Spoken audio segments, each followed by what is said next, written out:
So obviously we're here because we're talking about gender open parenting. Yes. For someone who is going to watch this interview and has never heard about this before, how do you describe gender open, gender creative parenting? What is this? So the idea behind gender neutral or gender open parenting is to not restrict children's access to explore gender and to learn about gender and to experience gender. It's the idea that, there aren't particular clothing or colors or toys or activities that are only for boys or only for girls. That, you're not going to say, oh, you can't play with that, or you can't wear that, or you can't participate in that activity. And letting children kind of self-regulate on what they're interested in and what draws to them. In addition to that, my family also does not use binary pronouns for the baby, for Sparrow. And we did not assign a sex at birth, which means when they were born, they had genitals and we know what they are. We just chose to acknowledge that those genitals don't indicate anything about gender. So instead of using he or she, we're using they and them for this baby's pronouns until they're old enough to communicate about their gender as they learn about it. So correct me if I'm wrong. Sparrow has a sex but not a gender, or no? Well, there's different schools of thought about sex versus gender. Sparrow has genitals, but that doesn't denote sex any more than gender does, really.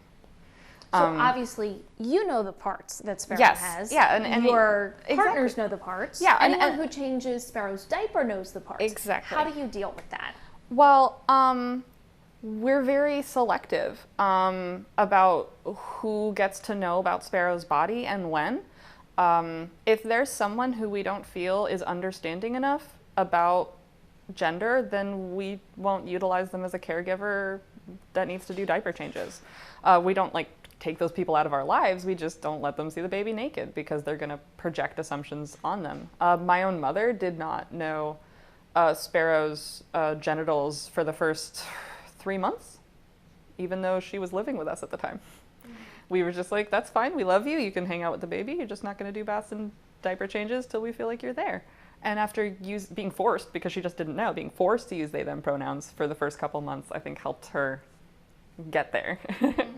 So you doing this, while many people might think it's very unique, Yeah. it really is picking up steam and it's becoming a parenting philosophy. Talk to me about how this community has grown and how you all connect. Yeah, so there have been some people who have been experimenting with this even as far back as 10 or 11 years. I read a couple, news articles. I think there was a family in Sweden and a family in Canada, that 10, 8 years ago kind of made the news a little bit. It was kind of sensationalized.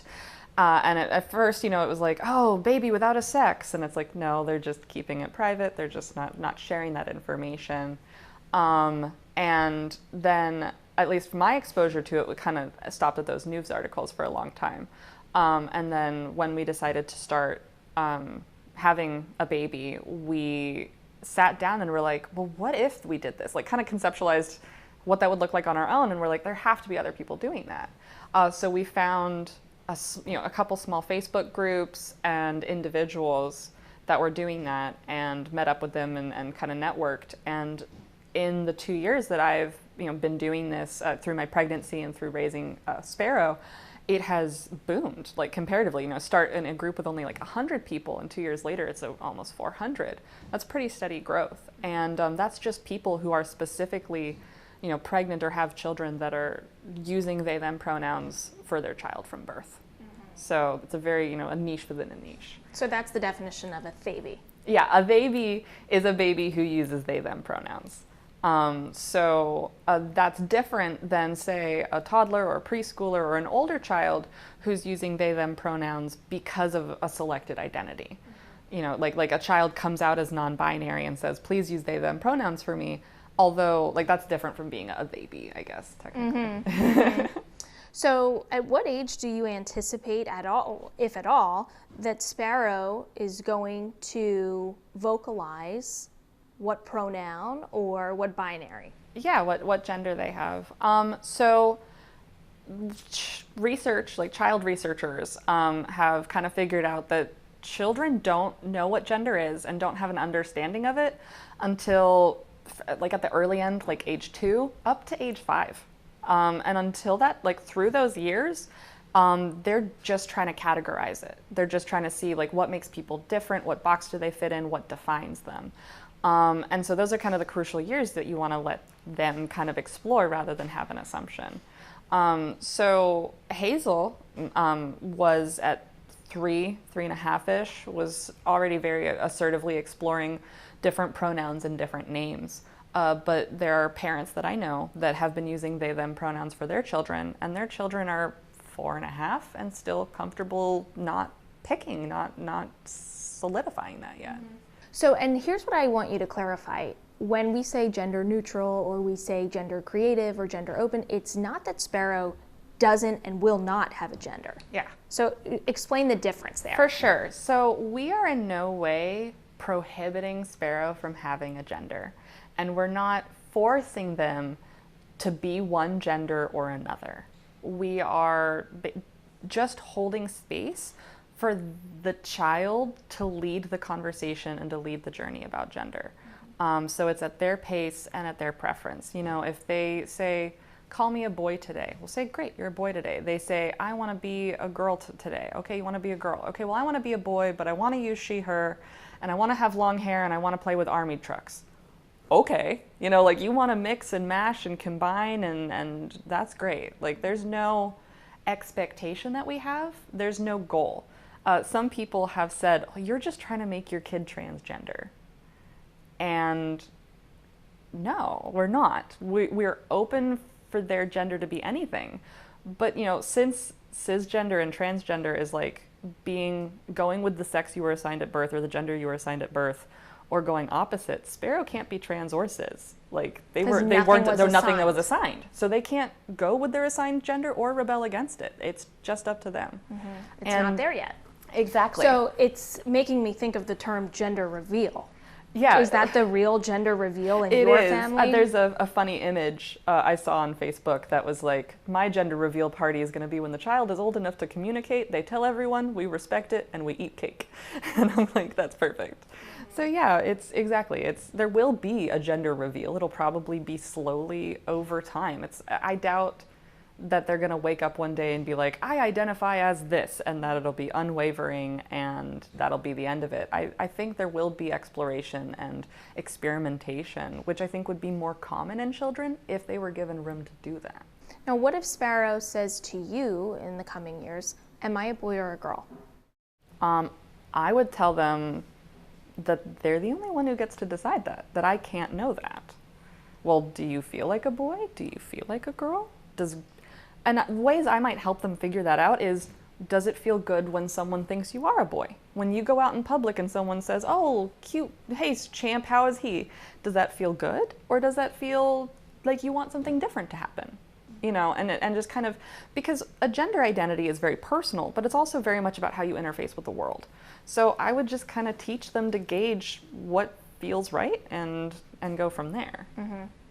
We were talking about this before we had the cameras, just how this emphasis on gender and being a boy and being a girl, you were kind of enlightening me how that's really a more recent thing when you look back in history. Mm-hmm. Do you think it's really gotten really bad the last couple of decades, or what do you think about this emphasis that society does have on boys and girls? And you know, like European and American culture, you know, a couple centuries back, you know, all babies and toddlers were in skirts and dresses until they, you know, were like 8, and then they'd put boys in breeches. And even like, you look at Lego commercials from like the 70s, and it's all fairly, you know, a rainbow palette, boys and girls playing together, making creative stuff. Now, even Lego brand is like, here's the boy line, here's the girl line, and they're different products, they're marketed differently. And there's a lot of controversy and conversation about how creating this very binary, girls have to have all of this and boys have to have all of this, is actually sometimes a marketing angle, you know, to sell 2 of things. I know so many families that have a baby and they get, you know, it's a boy and they buy everything in blue, and then they're like, oh, well, we're pregnant again, it's a girl, and they just go out and get everything new again because of that pressure to color code. your child. And I definitely think there's a marketing angle to that. But it is definitely recent and amping up. Like through the 70s and 80s, it's just kind of getting worse. So I think that your story is pretty unique in that you were actually inspired by your first child Yes. to then raise Sparrow this way.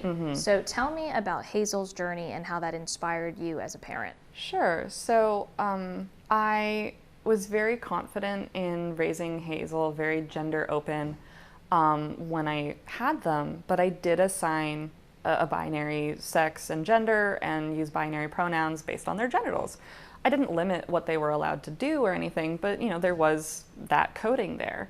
A couple of years in, they were about 3, and I started exploring my own gender and being able to define it using language that just wasn't around when I had been younger.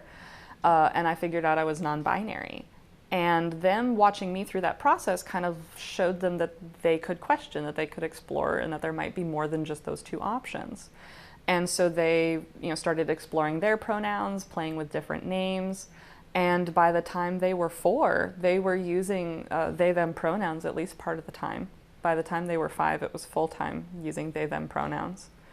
And they changed their name when they were 4, and we got it legally changed when they were 6 to Hazel. And it's been a consistent part of their identity now for 4 years, And half Hazel's their life. 8 years old? Yeah, so for half of their life.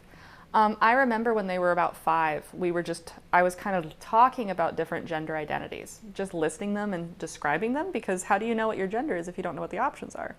And I said, well, there's this and that, and then I got to demigirl, which is a non-binary identity, which is like where you identify somewhat with being female, but also with being not female. It's like kind of a portion female, portion not.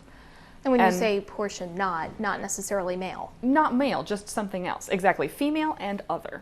And so Hazel just lit up, and they got so excited, and they said, yes, I'm that. I'm a demigirl. And they just, I could see it click in them. It was the gender reveal. It was their gender reveal, exactly.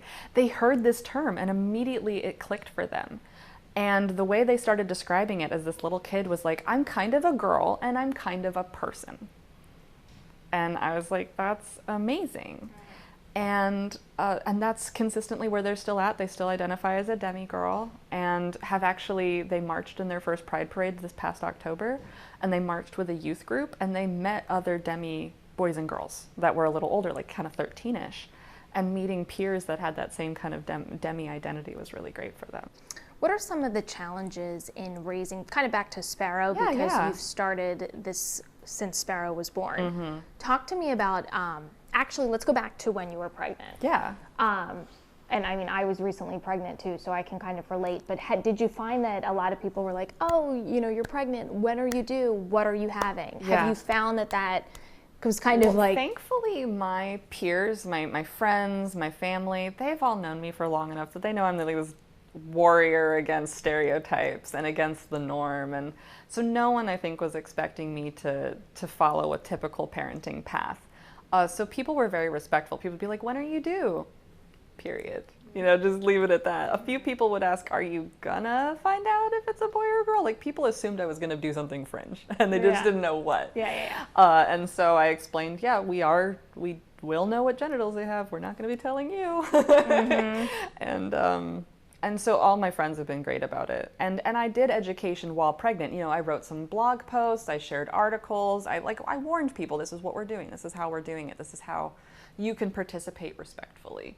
And everyone's been fantastic. Did you find out what genitals Sparrow has before? Yes. Okay. Yes. So we did the scan, the 20-week scan. Yeah. And the tech was like, okay, well, do you want to know? And I said, here's a piece of paper and an envelope. Write it down for us. And she was like, oh, you're doing it at a party. That's great. And I'm like, yeah, sure, okay. Not going to even argue with you. So she wrote it down and sealed it up. And then we sat and held it and talked with ourselves, talked with each other, internally looked, and we're like, what's going to best prepare us for this child? Having more time not knowing, or having time to know so we can work through our own assumptions and programming. Because I realized I might have stuff I still need to work through to really unpack my associations with gender.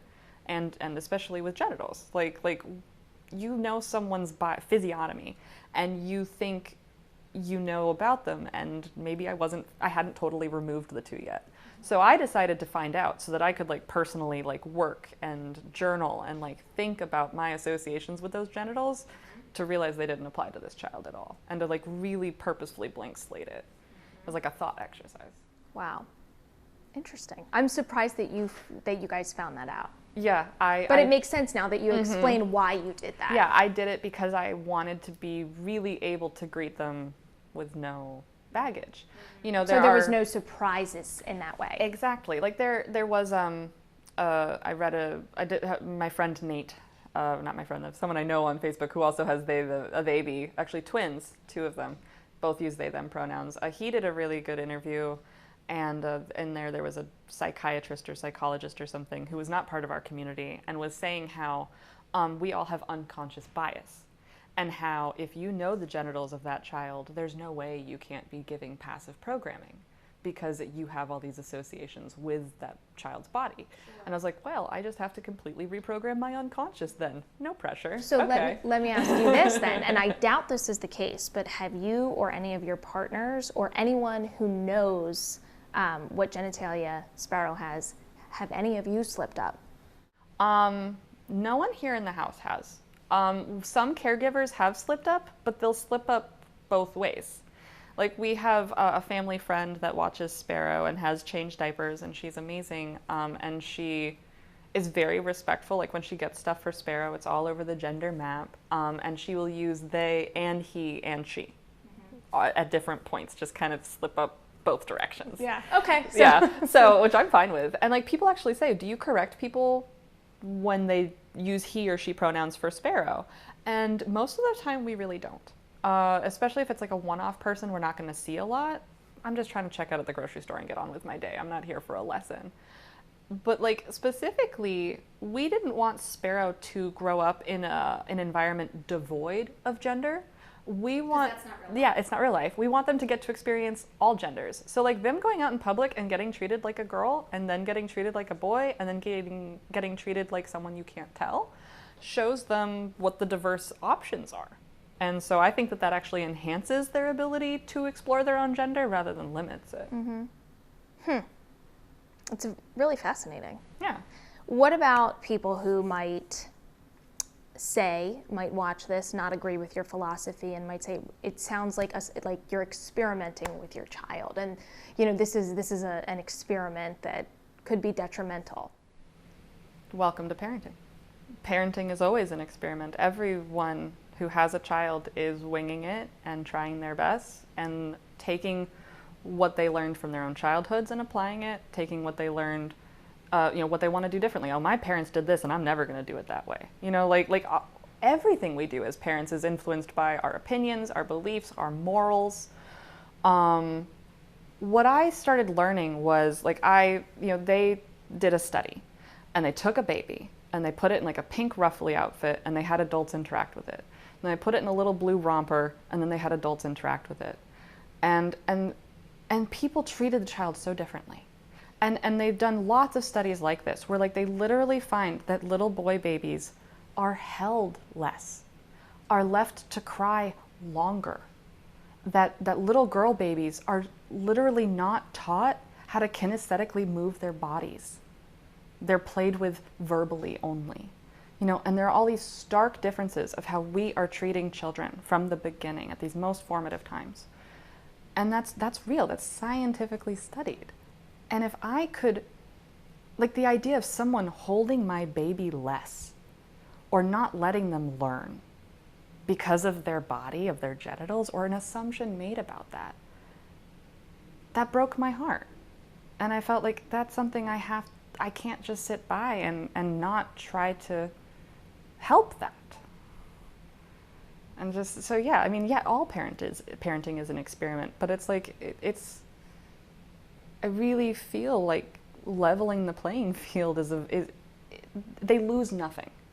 There are some parenting philosophies that there's maybe a stake in the game of something going wrong, but there's no way this can go wrong. People will be like, oh, well, the child would be confused. No, if gender is really something in you, then no one's going to change that. No one's going to influence that. Like I can't come up to you, make you dress differently, cut your hair, whatever, and make you change your gender. I can't do that for a kid either. Like, the gender is in there already. Like, Sparrow has one in their brain somewhere. It's just literally it hasn't neurologically developed enough for them to be able to know it and express it. Mm-hmm. So, like... Do you have any fears for when Sparrow goes to school and is around other children who are, assigned genders? Mm-hmm. Do you have any fear? Now, because with your first child, mm-hmm. that was something they figured out on their own. Yeah. And they came to you about, and then you adapted and you got on board. Mm-hmm. But this will be different this time with Sparrow, and are you worried about that?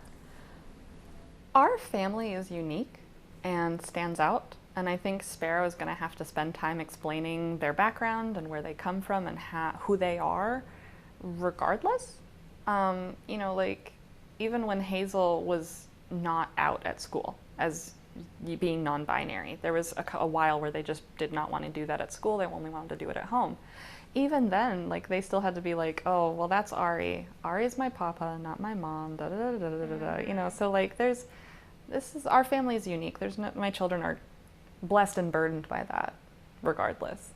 And I'm also just really going to take Sparrow's lead on it. Like, if Sparrow says, hey, can we just not talk about it at school? Can we do this at school? Can we do that at school? Or can you stand up for me every time? Or, whatever they feel they need, I'm gonna do that. So Sparrow might say, hey, I don't know what pronouns I want, but at school I want to use this pronoun, and let's leave it at that, and that's okay. Mm-hmm. Exactly. They could even say, okay, well, around these friends I want to use this pronoun, and around these relatives I want to use that pronoun, and at school I want to do this. That'll be them. That'll be them to decide that. You're 11 months in. How do you feel? How's it going? It's going great. And it's so funny because I think people assume our life is consumed by gender, but really it's not a big deal anymore. It's just not, we don't think about it. We don't pick up a toy and say, ooh, am I deconstructing gender by associating my child with this? Am I programming them well if I give them that? No, we just pick toys from everywhere. We don't say, is this a boy color or a girl color? Have we done half pink and half blue this week? We're not trying to split it down the middle like that. They just wear clothes. And so it becomes, I think, easier than assigning a binary gender and constantly policing, is this masculine enough? Is this feminine enough? Am I coding this child correctly? I think people that are, in the cisgender, regular society, I think they spend a lot of energy thinking about gender and genitalia and presentation, mm-hmm. versus our family that just kind of doesn't pay attention. Yeah, doesn't pay attention. So let me put you on the spot with this question. So I told you I have a daughter, Finley. Yeah. The walls in her nursery are pink. Yeah. Do you think I'm nuts? No. I think you're following a comfortable social narrative. And I think that there's no direct harm in it. I don't think you're damaging your child, or I don't think anyone is, by, letting them be pink or blue or whatever. As long as, say if your kid's 5 and is I'd really like to have dark green with, lions and tigers, maybe think about adding that in. Putting your kid at a starting point isn't bad. Now, making them be no, you have to have pink walls, you have to have the frilly duvet, you have to have the heart-shaped this and that, you have to be feminine, have to, then I might say, what are you trying to teach? What benefit are you trying to do? What is going to happen if she doesn't like these things? What are you afraid of? What are you trying to protect her from? Because I wouldn't even assume, oh, you're abusing your child. I would assume you think you're helping your child by doing this. What are your goals?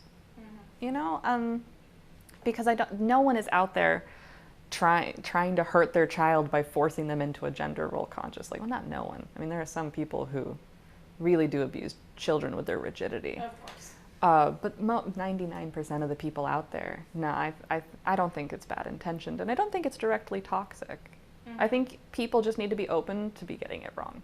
Mm-hmm. Even I did. I assigned a gender. Hazel at one time, when they actually were older at this point, that they had a pink room, but they picked the color. So that's how it went. There's nothing wrong with pink. There's nothing wrong with blue. There's wrong with forcing kids into roles. Well, let me just ask you this. It's only been 11 months since you've done this. Mm-hmm. Have you come across any time where it's been challenging or you've been offended? And I know that, you have a unique family, so you're kind of used to explaining and being... Yeah, being the question holder. Well, online is a very different space. Day to day, people come up, oh, what pretty eyes, what a cute baby, da da da, 5-second interaction, over and done.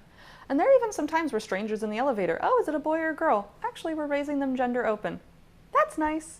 No further questions. My in-person interactions have been amazing. Online, I've gotten nasty letters, like Facebook messages, and on my page, you're abusing your children, you're going to confuse them, blah, blah, blah, blah. And people talk about me and those that are like me. Oh, people who do this, people who would do this to their children are monsters. And it's hard to read that, and it's harder to know how to engage. Like, I try to share resources and step back. I try to realize it's not a reflection on me and that it doesn't really influence me, but anybody can hide behind the keyboard. Exactly. And it says so much that in person, when it's a quick little, we're not assigning a gender. Yeah, I think people freak out about it, but then you just look at a baby, it's right there in front of you, and I'm like, this baby has no gender, and nothing's on fire. Everything's okay, you can breathe. And I think it demystifies it for people. But yeah, I think what I would say is that many people in many ways are already doing what my family does. They're just doing it unconsciously. They're being comfortable with their kids to explore. They're being comfortable with their kids to ask questions. They're just not labeling it as a movement. And I think all I'm doing is being a little bit more conscious about it and being a little bit more assertive about explaining what's going on to others and to the children. So it's not very different. It's just a little bit more aware, more on purpose. So, like you said, more aware, perhaps even more aggressive. Definitely aggressive. I wouldn't say militant. I've definitely compromised. For example, we filed for a social security card. We'd left the sex, gender, place blank. We got declined. I had to go all the way back in person with medical proof that the baby existed, this, that, and the other. It was a big whole hullabaloo. And while there, they were like, okay, well, we can't file it without you picking. And I was like, well, what are my options? And they're like, there's an M and an F. And I literally said, great, pick one. And the person picked one. And I don't know which one they picked. Wow.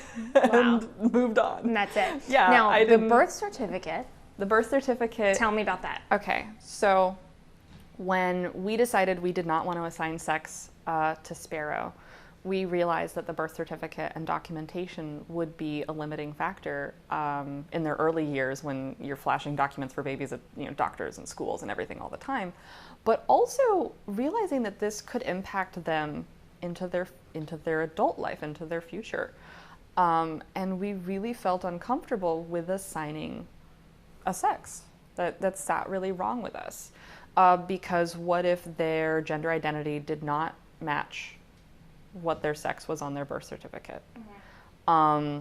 If you are a person who is what would be called transgender, the bureaucratic work to change your gender marker is lengthy. You have to have doctor's notes. You have to have money. You have to have you have to go through a court process. Changing your name is hard, but changing the gender marker is even more complicated. And I am leaving the option open that Sparrow might be that someday. And that doesn't mean I'm making them, but it means I want to make it easier for them if they are. And you were allowed to pick unknown. Exactly. So Florida is very fortunate to have a third option, which is unknown. So our midwife team worked with us to do that. And they had to call vitals and statistics and say, what are my options? And that's when they learned about this. So we're very fortunate. And I'm assuming that, because it is unknown, if Sparrow grows up and has, says, I think it'll be easier for them to go to the office and be like, look, my parents didn't pick one. Here's my driver's license. It says XYZ. Can you update it? I think it being neutral or it being non will make it bureaucratically easier for them to change it in the future to either one that they want. That's a good thought. Do you think you want more kids? I would love to keep doing this. I don't think it's financially in the cards for us, but I do love raising children, and especially having a large break. Like I think I would do it again in that way. Like maybe wait till Sparrow's, in first or second grade, and then have another one. I think that would be really fun. Like the big gap between Hazel and Sparrow has been amazing.